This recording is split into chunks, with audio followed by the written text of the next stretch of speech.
My journey with Daxter began the same way it probably did for most PSP gamers, at Fuddruckers. Young Strick received a PSP with Daxter for my 9th birthday in 2006. I was a huge Jak and Daxter fan, but I don't think I even knew that Daxter existed. All I knew was the PSP was the coolest thing in school, and at the moment, I wanted one. Daxter was such a fun game to play as a kid. Even though I did not understand how a UMD worked at the time, I managed to play nearly the entire game that summer. I'd start and complete a new playthrough just a few years later, but the memories of that first playthrough mean the most to me. Strangely enough, despite this game being a complete success, it's rarely been shown any love by PlayStation. Ready at Dawn president DDA Malenfunt said in 2008 that they had sold 2.3 million copies. The game has also received extremely well, getting 4 out of 5s and 9 out of 10s up and down the board. Despite all the accolades, the game had no native support on PlayStation hardware other than a PS Vita version. Thankfully, after any hope for some type of remaster had been lost, a guardian, biblically accurate angel descended from the heavens and showed me the truth: the PlayStation Classics program. Starting in 2023, PlayStation partnered with developer Implicit Conversions to make use of their Syrup emulation engine, and thus, poof, a baby was born. Daxter was released for PS4 and PS5 on June 18th, 2024.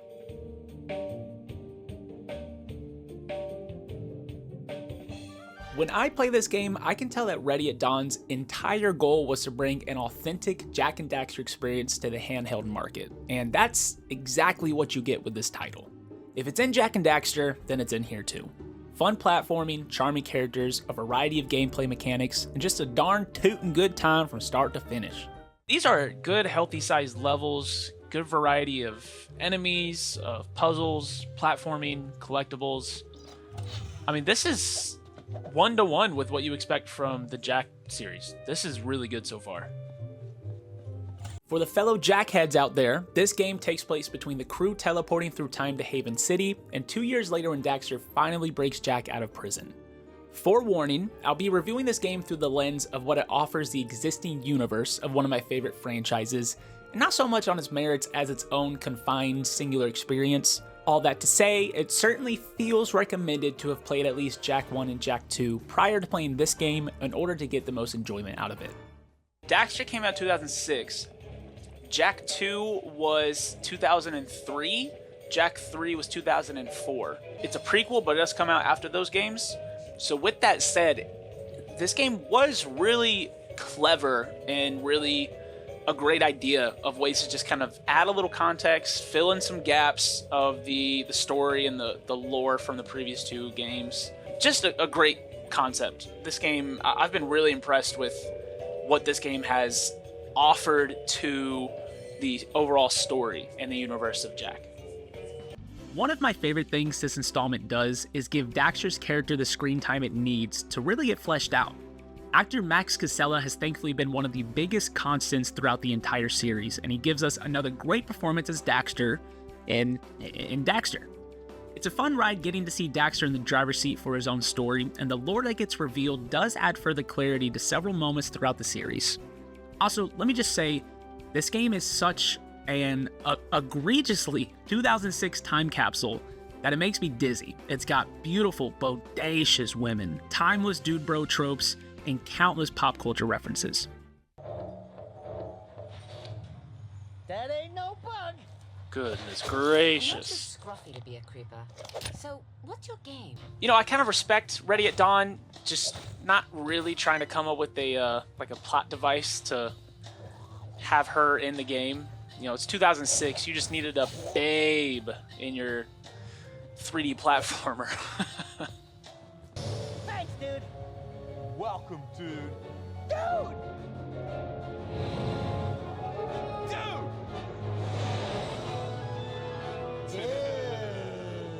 Speaking of 2006, there are a lot of QuickTime events in this game. Like, a lot. No. Is this a minigame? Oh, damn. Ugh.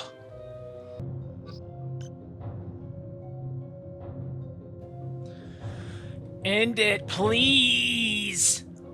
Writing a story where Daxter becomes a bug exterminator is such a clever way to scale down the world to meet his size, while still making the player feel like they're in a beautiful, densely populated 15-minute city. Not only does it tie into the origins of the Metalhead invasion, but it also gives Daxter an obvious class of enemies in Daxter-sized bugs. Anyway, I've lost pressure at the taps and the valves need to be reset. Trouble is, nobody's been down there in months. I know you don't need any more motivation than that. I think I do need more motivation than that. That didn't seem like motivation at all, quite frankly.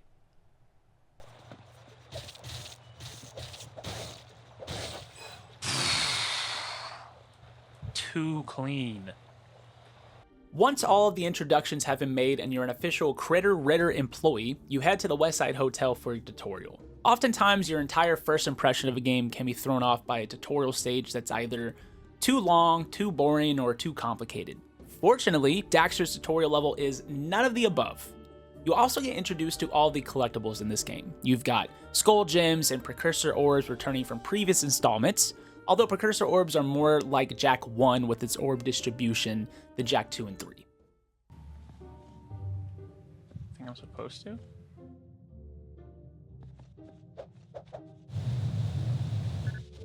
Boom! Of course I'm supposed to! Aside from that, you now also have bug combat items. Bug cages, tokens, and vials are hidden throughout each level to be used in the bug combat mode. We'll touch on this feature later on, but just know it's kinda lame. This whole game looks like a Jak and Daxter title. One thing that Naughty Dog has mastered in their philosophy is picking an art direction for an IP and sticking to it. Ready at Dawn used the same metaphorical, but also quite possibly literal handbook to recreate that world on portable in every aspect. It probably also helped that Didier Malenfant was at Naughty Dog for Jak 1 and 2 before leaving to help found RAD. This looks pretty good. Like, Daxter looks pretty smooth around the edges. Hell yeah. After the opening level, the gameplay loop is more or less the same as Jak 2 and Jak 3. You go here, you talk to someone, complete a task, talk to them again, rinse and repeat. But, despite what I've said in these previous 2 sentences, this game is a lot of fun. Even in the few instances where you have to revisit a level to complete a mission, each mission offers some combination of unique environments, obstacles, enemies, or gameplay. At first I was kind of getting a little worried that if we're just, revisiting every level twice instead of having individual levels, but they're diversifying it enough to where when you do come back to these areas, it does feel like an entirely new portion of the level. And again, this was a PSP, not launch title, but launch window within the first year. So technology aside, I think they have done a pretty good job of diversifying the gameplay and changing up the environments you're playing in. That was sick. I'm going to keep that in.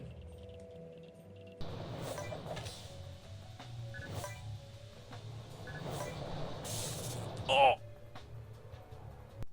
As far as the actual plot goes, I'll give y'all a brief synopsis. So, after our 2 beloved heroes get separated, the homie Osmo tracks down Daxter to offer him a job. Honestly, I don't know why Osmo was so dead set on hiring Daxter as an exterminator, and if it was explained at some point, I must have zoned out. Maybe he's just a generous man, who knows. Daxter goes from site to site killing these bugs that are actually metalheads, but no one knows about metalheads yet, and you meet a wacky cast of characters along the way. About halfway through the game, there is a funny pseudo fourth wall breaking moment where Daxter realizes that he's supposed to be rescuing Jak instead of obtaining a working class livelihood and paying taxes. By the way, was I supposed to pick you up something at the store? Yak cow milk, maybe? Or some old guy fiber? I keep thinking I've forgotten to do something. Something important. I can't help but think... Jak! That's it! Jak is literally not even in there. They couldn't fit a low poly model. They have the... Never mind. At this point, the setup for Jak's 2 story really begins to take shape. You'll stumble upon clues that Baron Praxis is somehow involved with the bug infestation, and you'll brush shoulders with Core's henchman Caden, who serves as the game's main antagonist. You'll splat and spray your way to the final boss fight, and then finally reach your best pal, Jak. By the way, when I was playing the final boss fight, I thought I was dealing with some glitches, but after reviewing other videos, it seems like it was behaving as expected, so maybe just a skill issue.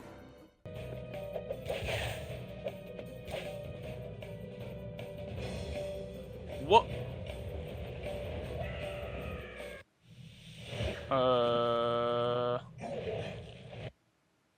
I will be rewinding on that.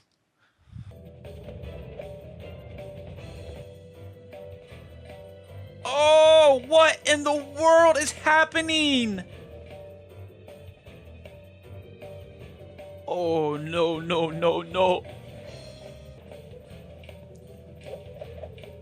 Is he really supposed to just be, like, totally frozen? That just looks strange. Dare I say, this boss battle has been buggy. Oh, before moving on, I'd be remiss to not tell y'all about Daxter's sidekick, Tick, as in talk. However, I heard it as kick, as in gambling. So, for the entire playthrough, I wholeheartedly believed that Daxter's sidekick was named Kick.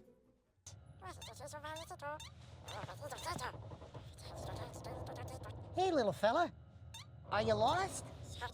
I'll get us off this rusty boat. Don't worry, a little, thorax, or whatever it is. You know? Are we getting a I sidekick? always wanted my very own sidekick. I guess we're getting our own sidekick. Kick.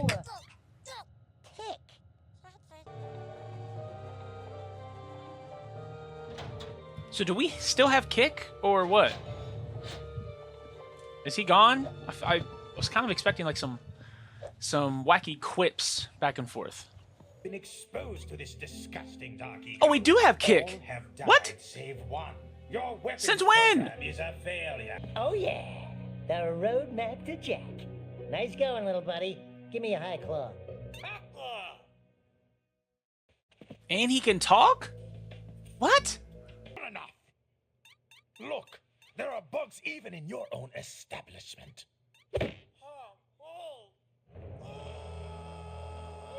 Oh my. Kick? That's how it's That done. was brutal. And you're next.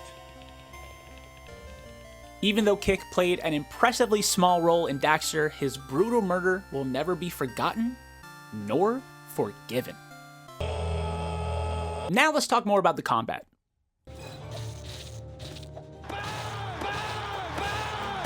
Oh! The 4-piece! You've got melee and ranged combat, and they both feel sick. Melee combat is performed with an electric bug swatter that Osmo bestows upon you, and your ranged attacks come from the spray gun, which is procured from the sort of love interest Terran. Daxter's melee weapon of choice looks and feels like a glorified fly swatter, and only requires one button to attack, so all combos are carried out automatically based on repeated hits to an enemy. The range almost always felt right, and the melee animations are quick to avoid making any encounters feel like a time sink. You know, something I'm noticing that I'm really impressed with is it never feels like when I'm in combat there's a chance of me accidentally falling off. Like those two bugs that I just killed on these teeny tiny platforms. It kind of locks you onto the platform when you're in the combo sequence, so there's no chance of you accidentally falling into the dark eco. That's pretty nice, and that makes the combat feel way tighter and makes you feel way more comfortable just going crazy and mashing the button. Now for the spray gun. I love this thing. By the end of the game, you'll end up with 3 ammo types. You'll have a green gas, a flamethrower, and an ultrasonic attachment. Now, all of these have unique combat and mobility properties, and in a testament to great game design, even in the end game, there will still always be a need for all 3 ammo types.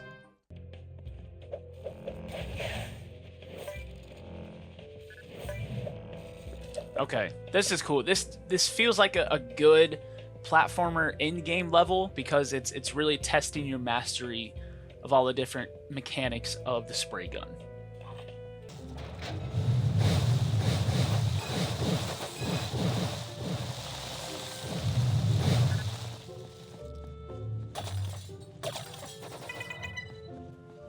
That was cool.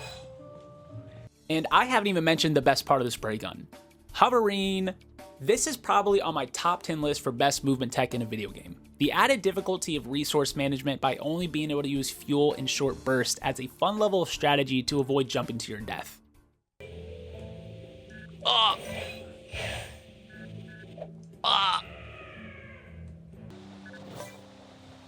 They put the eco like just far enough for the beeping to start so you have like a minor heart attack. It's really cool. I like that. The hover can also be used as an attack, as any mobs below you will be affected by whichever ammo type you're using. This can be a huge help with crowd control.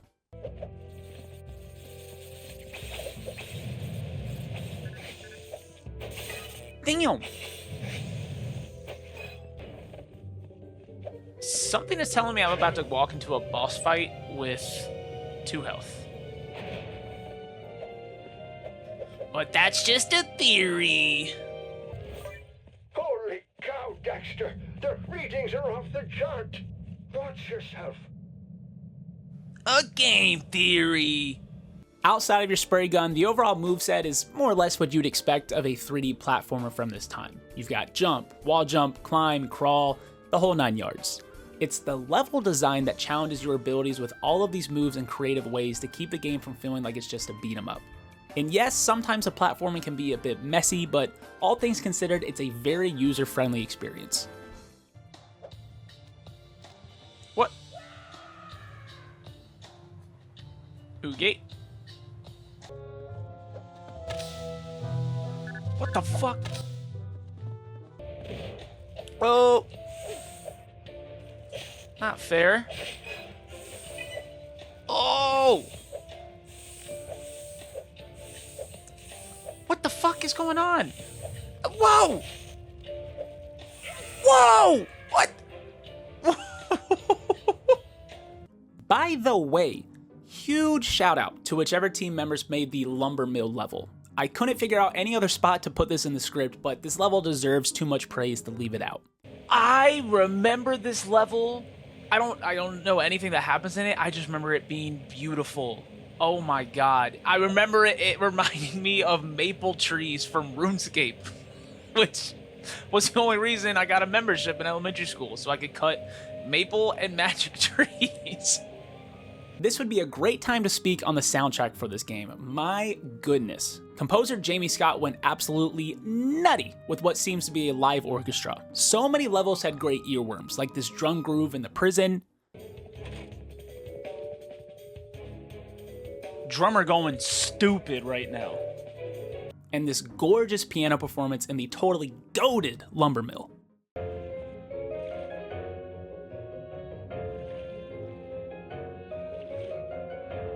This level feels the most like a Jak 1 level out of all of them, which is the highest compliment I could give to this game. The cohesive color palette, the fun obstacle courses, and the progression of the objective all feel like 2001 nostalgia, but only for 364 very specific days of 2001. This level is pretty far and away my favorite. The art design, the music, the little piano part going on in there, this is just like, this feels like the most unique, most standout level in the game so far, purely from a visual perspective, which you always got to appreciate whenever a level really leaves that mark, you know, immediately jumps off the page as special.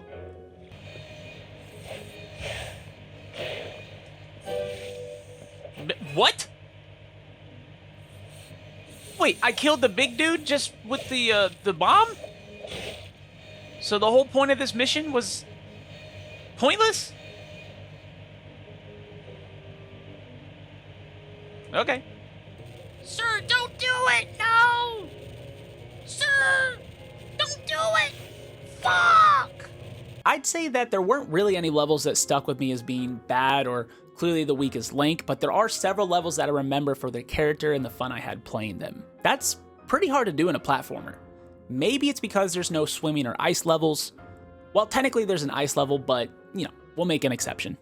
This guy, right here, was the bane of my existence as a child. Many a nightmare were had around this goon right here. Oh! Holy God! To wrap this point up neatly, Lumber Mill is a banger. And I know bangers. That brings us to our next subject, which is positively Not a banger. The bug combat mode. Magna Vitus, Magnusorum, Itamirum, Magniantis. If I was a betting man, I would put $20 gorillion on the bug combat mode being added to the game purely so they'd be able to put multiplayer mode on the box art somewhere. I just looked it up and I was correct. Quote, collect bugs for Wi-Fi gaming. This kind of sounds like one of those fake phishing emails your company sends out to see who's an idiot. It's fine, I guess, and maybe playing with friends really was a compelling experience back then, but as only a single player mode now, it kind of sucks. Certainly give it a try for yourself and see what you think, but I wouldn't go in looking for much. Fortunately, you only have to play one match to get the Platinum Trophy, so that's nice. And if we're talking about the lamest parts of the game, I think I've got to throw the Dream minigames into the same basket. In some ways, it's the most fascinating part of Daxter, but in most ways, it's just a quick time event marathon with nostalgic movie references. Yes, the dream sequences. So these are probably going to feel dated. But I love games that do clear pop culture references, even if it kind of ages itself. Going back and looking at this stuff, it's really charming. Like, seeing clear Matrix references and Lord of the Rings later on, that's charming. You know, games don't really do that anymore. In between your story missions, you can pop by the Critter Ritter and head back to the locker room. You can say hi to Osmo, but he will not say hi back. He's saving it for me. He's running it through the algorithms. At different precursor orb thresholds, you unlock a new Dream minigame. There's 6 of them in total, and completing each one will either increase your max health or grant you a new combat move. Thank God the incentive is worth your time, because otherwise these would be a total momentum killer for the game. These games are decent fun, but they do go on for quite a while. Major Helldivers vibes from putting in and not doing it correctly. These codes.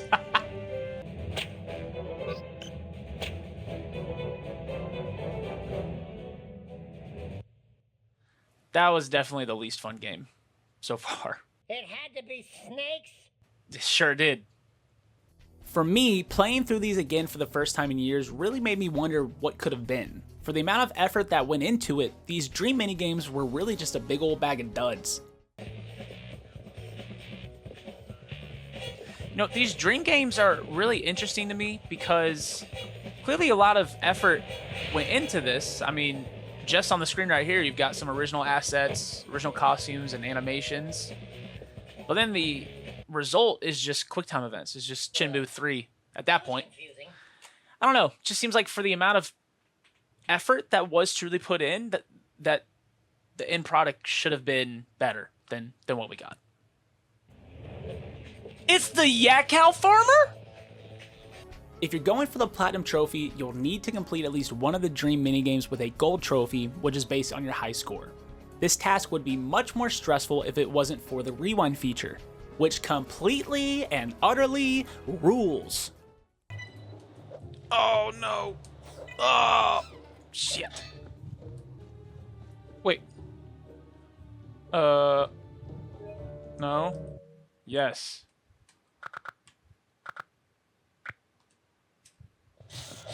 Oh, that's nice.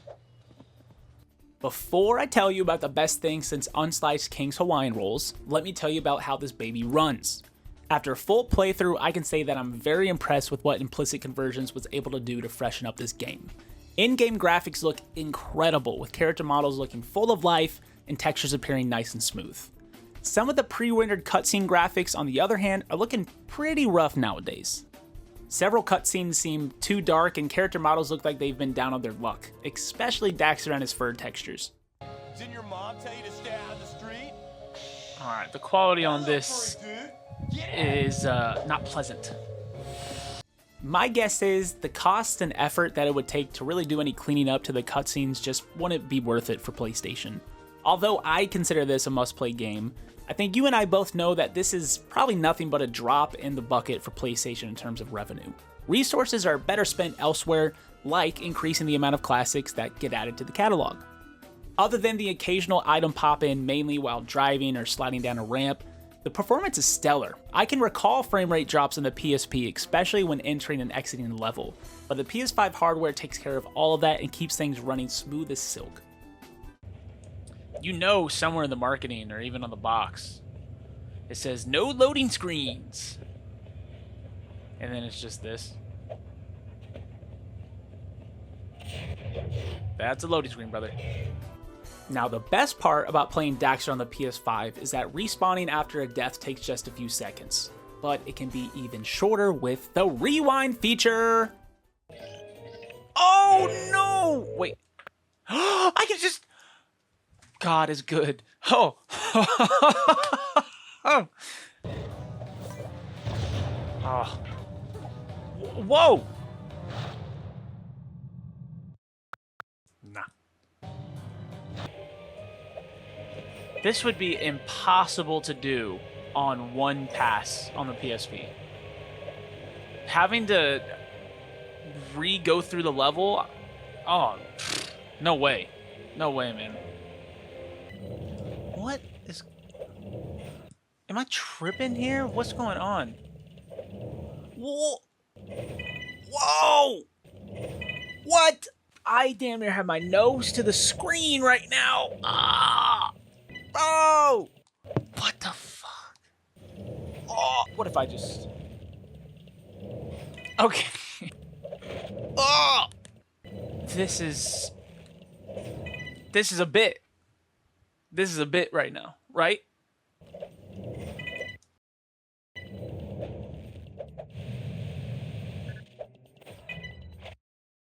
You know what? Fuck it. I'm cheesing it.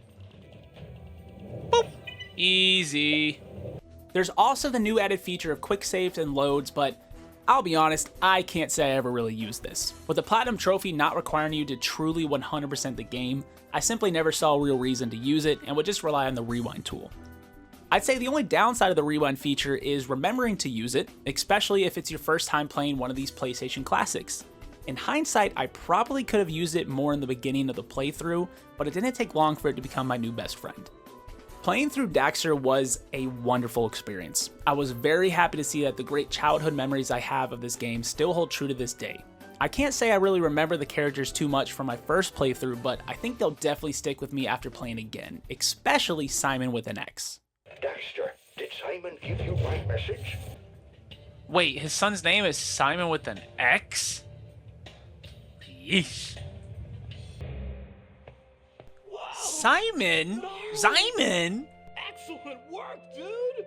Of course, they aren't as memorable as any characters from the mainline series, but I'd say those are tough shoes to fill considering this game can be beaten within a cool 6 hours.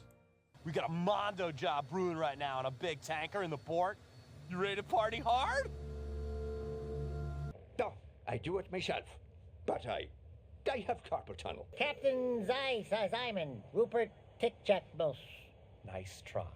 That call didn't happen. Captain Rupert Tickjackmus is on leave this month. He's been the one.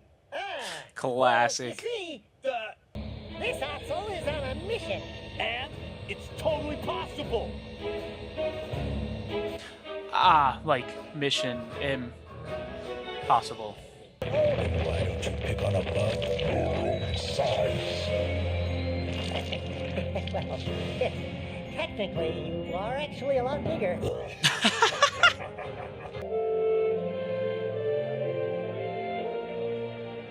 Was that a wink or a glitch? Every level and every mission offered something fresh to the experience that always kept me excited to make progress and see what was next. This game absolutely has earned its spot on the Mount Rushmore of PSP titles for feeling like a true console gaming experience you would have expected on the PS2.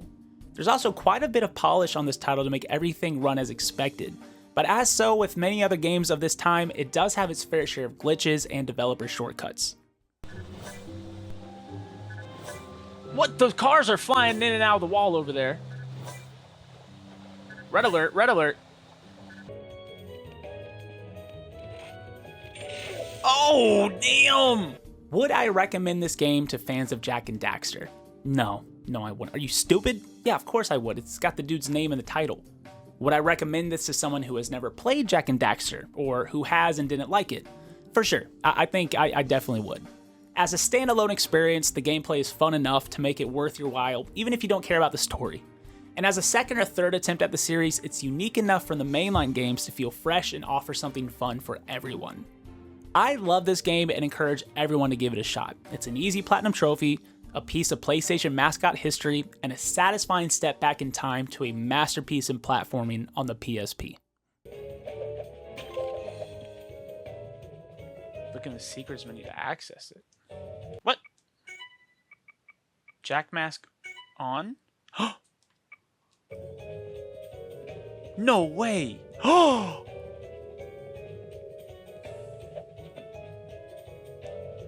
Hey guys, it's me, Jack.